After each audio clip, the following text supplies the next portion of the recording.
Hello student and welcome back to my YouTube channel the biology academy. आज का lecture इस chapter का last lecture होने वाला है। तो आज का लेक्चर देखने के बाद में इस चैप्टर को एक बार अच्छे से पढ़ के उसके अच्छे से क्वेश्चन आंसर लगा लीजिएगा और अगर कोई प्रॉब्लम आए तो मुझसे डिस्कस करिएगा। तो पिछले वीडियो में हम लोगों ने बात की थी फर्टिलाइजेशन के, पार्थेनोजेनेसिस की और पोस्ट फर्टिलाइजेशन का पहला इवेंट हम डिस्कस कर चुके थे, दैट इज़ जाइगोट फॉर्मेशन। तो आइए इस वीडियो में हम लोग बात करने वाले हैं एम्ब्रियोजेनेसिस की। तो development of embryo from zygote is known as embryogenesis, यानी कि जाइगोट से जो एम्ब्रियो का डेवलपमेंट होता है उसको हम एम्ब्रियोजेनेसिस बोलते हैं। और जब जाइगोट में डेवलपमेंट हो रहा होता है तो बेसिकली वहाँ पे दो चीज़ें होती हैं, एक तो होता है सेल डिवीज़न और एक होता है सेल डिफरेंशिएशन। तो ये सेल डिवीज़न क्या है, ये सेल डिफरेंशिएशन क्या है? तो कोई भी अगर एक सेल, जैसे मैंने आपसे कहा था कि एक जाइगोट जो है वो एक सिंगल सेल स्ट्रक्चर है, मान लीजिए ये जाइगोट है और ये सिंगल सेल स्ट्रक्चर है, तो ये सेल डिवाइड करेगी, 1 से 2 बनाएगी, है ना, 2 से 4 बनाएगी, 4 से 8, 8 से 16, 32, 64। तो जब जाइगोट का डेवलपमेंट हो रहा होता है तो सबसे पहली जो चीज़ होती है वो होती है सेल डिवीज़न। और यहाँ पे सेल डिवीज़न माइटोसिस टाइप का होता है। क्यों? क्योंकि मैं आपको बता चुका हूँ कि हम यहाँ पे डेवलपमेंट की बात कर रहे हैं, है ना। और डेवलपमेंट यानी किसी भी चीज़ की जहाँ पे ग्रोथ हो रही होती है वहाँ पे सिर्फ और सिर्फ डिवीज़न होता है, माइटोसिस। तो cell increase number of cell in the developing embryo, और जो सेल इंक्रीज कर रही है नंबर को वो कैसे कर रही है बेटा? माइटोसिस से। दूसरे की बात करते हैं सेल डिफरेंशिएशन। आपने पढ़ा भी होगा सेल डिफरेंशिएशन का मतलब क्या होता है। जैसे अगर मैं आपसे पूछूं कि बॉडी की इकाई क्या है, यूनिट क्या है, तो आप बोलोगे सेल है। ये सेल बहुत सारी सेल आगे चल के क्या बनाती हैं? टिश्यूज़ आगे चल के क्या बनाते हैं? ऑर्गन। बहुत सारे ऑर्गन आपस में कोऑर्डिनेट होकर बनाते हैं ऑर्गन सिस्टम, और बहुत सारे ऑर्गन सिस्टम से मिलकर बना है हमारा शरीर यानी कि ऑर्गेनिज्म, है ना। तो जो ये सेल डिवाइड हुई हैं, जो ये सेल इंक्रीज़ हुई हैं, इनका नंबर सेल का इंक्रीज़ हुआ है, वो सेल में मॉडिफिकेशन होता है और मॉडिफिकेशन होने के बाद में टिश्यू बनते हैं, ऑर्गन बनता है, ऑर्गन सिस्टम बनता है। तो इस प्रोसेस को हम बोलते हैं सेल डिफरेंशिएशन। यानी कि जो सेल डिवाइड हुई है उसने पर्टिकुलर अपना कोई वर्क करने के लिए, कोई स्पेशलाइज्ड फंक्शन करने के लिए वो मॉडिफाइड हो जाती है, उसको हम बोलते हैं सेल डिफरेंशिएशन। आगे बढ़ते हैं। On the basis of development of zygote animals are grouped in 2। तो जो डेवलपमेंट हो रहा है जाइगोट का, उसके बेसिस पे एनिमल्स को 3 कैटेगरी में डिवाइड किया गया है, that is oviparous, viviparous and ovoviviparous. तो बहुत सारे बच्चों ने यहाँ पे ओविपेरस सुना है। भाई ओविपेरस वो एनिमल्स होते हैं जो अंडे देते हैं, है ना। एग लेइंग एनिमल्स जो होते हैं उनको हम क्या बोलते हैं? ओविपेरस। विविपेरस वो होते हैं जो कि क्या करें? जो कि जन्म दें सीधे सीधे बच्चों को। The animal which produce the young ones is known as oviparous. ये ओवोविविपेरस क्या है ना, ये नया वर्ड है, ठीक है। चलिए हम आपको डिस्कस करते हैं ओविपेरस, विविपेरस एंड ओवोविविपेरस के बारे में। So let's discuss oviparous and viviparous animals. ऐसे एनिमल्स जो अंडों को प्रोड्यूस करते हैं, एग लेइंग करते हैं, उनको हम ओविपेरस एनिमल्स बोलते हैं। और जो सीधे सीधे यंग वंस को प्रोड्यूस करते हैं यानी कि बच्चों को जन्म देते हैं, उनको हम विविपेरस एनिमल्स बोलते हैं। तो animals that produce eggs that mature and hatch after being expelled from the body, ठीक है ना। और यहाँ पे विविपेरस में animals that give birth to developed live young individual. आगे बात करते हैं lay either fertilised or unfertilised egg. बहुत ध्यान देने वाली बात है ये। जो ओविपेरस एनिमल्स होते हैं, जो अंडा वो प्रोड्यूस कर रहे हैं, वो फर्टिलाइज्ड भी हो सकता है और अनफर्टिलाइज्ड भी हो सकता है। जैसे फ्रॉक्स के केस में जो फर्टिलाइजेशन होता है वो एक्सटर्नल होता है, यानी कि जो वो अंडा प्रोड्यूस कर रहे हैं वो अनफर्टिलाइज्ड एग है। जबकि हेंस के केस में, मुर्गी के केस में जो एग फॉर्म हुआ है वो फर्टिलाइज्ड भी हो सकता है और अनफर्टिलाइज्ड भी हो सकता है।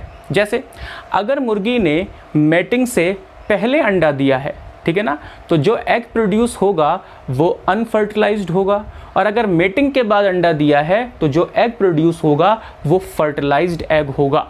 तो मुर्गी को अंडा देना ही देना है, अब वो फर्टिलाइज्ड भी हो सकता है और अनफर्टिलाइज्ड भी। यहाँ पे जो एनिमल है वो प्रोड्यूस कर रहा है, वो डायरेक्ट बर्थ कर रहा है यंग वंस की, यानी कि सीधे सीधे बच्चों को जन्म दे रहा है। आगे बात करते हैं, में अंडरगोज इंटरनल और एक्सटर्नल फर्टिलाइजेशन। तो जो ओविपेरस एनिमल्स हैं, जैसे कि अभी अभी हमने बात भी की कि जो फ्रॉग का केस है उसमें जो फर्टिलाइजेशन है वो बाहर हुआ है, बॉडी के बाहर हुआ है, मीडियम में हुआ है, और वहाँ पे क्या हुआ है कि एग में फर्टिलाइजेशन हुआ है बॉडी के बाहर।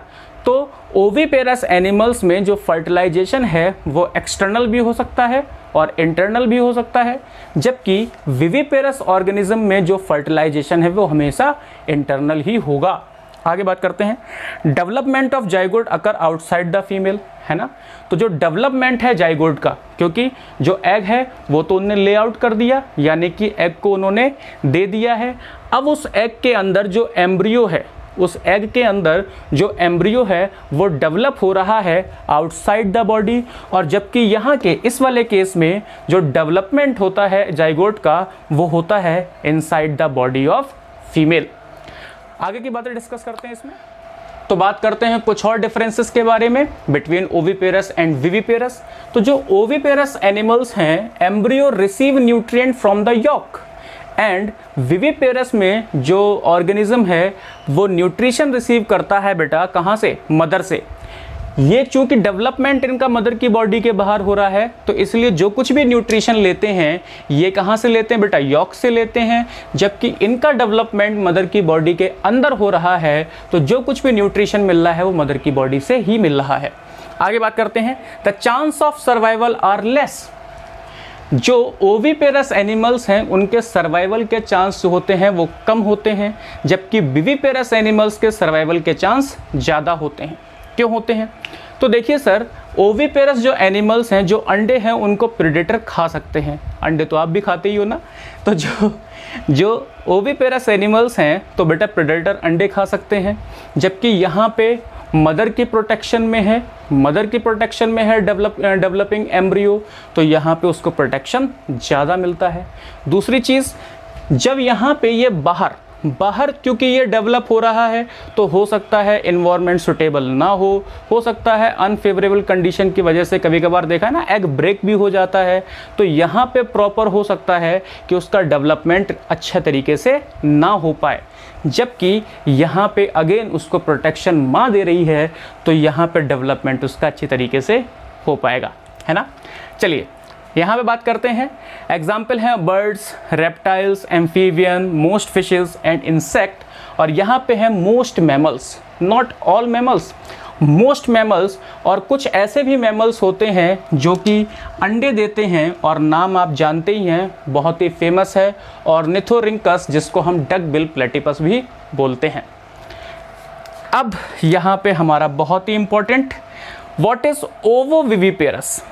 तो देखिए, एक तो वो ऑर्गेनिज्म हुए जिन्होंने अंडे दिए, एक वो ऑर्गेनिज्म हुए जिन्होंने सीधे सीधे बच्चे दिए, एक वो ऑर्गेनिज्म होते हैं जो देते तो अंडे हैं लेकिन वो अंडे बाहर ले आउट नहीं करते। जो एग लेइंग है वो उनमें क्या होता है, inside the body of female या inside the body of mother, यानी कि अंडे दिए लेकिन अंडे बाहर नहीं दिए, बॉडी के वो अंदर ही रहे। डेवलपमेंट जो हुआ उन एग्स का वो अंदर ही हुआ, लेकिन हाँ न्यूट्रिशन कहाँ से मिलेगा, यॉक से मिलेगा। कंफ्यूज मत होइए, डेवलपमेंट मदर की बॉडी के अंदर हो रहा है विद इन एग, तो न्यूट्रिशन कहाँ से मिलेगा, यॉक से ही मिलेगा, लेकिन डेवलपमेंट कहाँ होगा बेटा, मदर की बॉडी के अंदर। तो they produce eggs but instead of laying the egg develop within the mother's body, यानी कि अंडे उनको कहीं उन्होंने देने की वजह उन अंडों का डेवलपमेंट कहाँ हो रहा है, मदर की बॉडी के अंदर हो रहा है। तो ऐसे ऑर्गेनिज्म को हम बोलते हैं ओवोविविपेरस। एग्जाम्पल क्या होते हैं, बस्टिंग शार्क और स्कॉर्पियन। ठीक है ना, स्कॉर्पियन जो है इसका बहुत ही फेमस एग्जाम्पल है, इसको आप ध्यान रखिएगा, और दूसरा एग्जाम्पल है बस्टिंग शार्क। आगे की बात करते हैं हम लोग पढ़ रहे हैं पोस्ट फर्टिलाइजेशन इवेंट्स, और अभी तक हमने पोस्ट फर्टिलाइजेशन इवेंट्स पढ़े थे एनिमल्स के केसेस में। तो आइए बात करते हैं यहाँ पे फ्लावरिंग प्लांट्स के केस में। तो जो फ्लावरिंग प्लांट है उसमें फर्टिलाइजेशन के बाद में क्या चेंज आते हैं, उसमें फर्टिलाइजेशन के बाद में क्या होता है, तो यहाँ पे कुछ आइडिया लीजिए आप, डिटेल में हम लोग नेक्स्ट चैप्टर में पढ़ेंगे। जो जाइगोट है फ्लावरिंग प्लांट में, आफ्टर फर्टिलाइजेशन जो जाइगोट फॉर्म होता है वो चेंज हो जाता है एम्ब्रियो में, जाइगोट चेंज हो जाता है एम्ब्रियो में। जो सीड है, सॉरी जो ओव्यूल है, जो ओव्यूल है वो चेंज होता है सीड में, और जो ओवरी है, ध्यान दीजिए, ये चेंज होती है फ्रूट में, है ना। जो ओवरी है वो बेटा किस में चेंज हो रही है, फ्रूट में। अब जैसे ये कोई फ्रूट है और ये फ्रूट के अंदर ये सीड है आपका, तो जो ये सीड प्रोटेक्ट होता है, जो ये सीड का प्रोटेक्शन होता है उसको हम बोलते हैं पेरिकार्प। पेरिकार्प, जो सीड का प्रोटेक्शन हो रहा है वो होता है बेटा पेरिकार्प से, यानी कि सीड के बाद में जो ये पूरा हिस्सा है ये क्या है बेटा, पेरिकार्प। इसको हम क्या बोलते हैं, पेरिकार्प। तो आपके एनसीईआरटी में आपने देखा भी होगा कि नीचे डायग्राम में इस तरीके से ऐसे मटर बनी हुई है, मटर बनी है, और मटर के अंदर इस तरीके से सीड है ना, इस तरीके से सीड है। तो यहाँ पे S लिखा है और इन पे क्या लिखा है, P। तो S का मतलब बेटा क्या हुआ, सीड, और P का मतलब होता है पेरिकार्प। तो जो पेरिकार्प है वो सीड को क्या करता है बेटा, प्रोटेक्ट करे रहता है।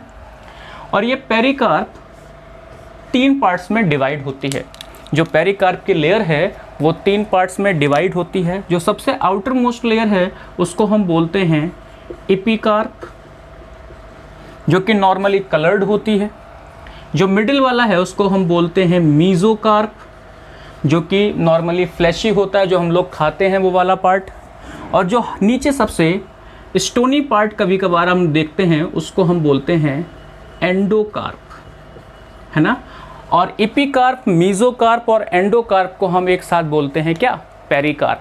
तो आपने देखा कि ये जो सीड है ये प्रोटेक्ट हो रहा है किससे, पेरिकार्प से।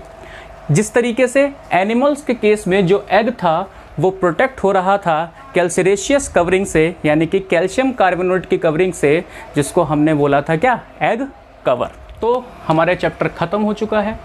एक बहुत छोटा सा टॉपिक इसमें रह गया है मेंस्ट्रुअल साइकिल और ऊस्टर साइकिल के बारे में। तो वो हम लोग ह्यूमन रिप्रोडक्शन में डिस्कस करेंगे, क्योंकि एक्चुअली में वो टॉपिक वहीं का है। तो ठीक है, आप लोग इसको चैप्टर को ध्यान से पढ़ लीजिएगा, क्वेश्चंस लगा लीजिएगा, कोई डाउट है तो पूछ लीजिएगा। तो फिर तब तक के लिए stay healthy and stay safe. जय हिंद।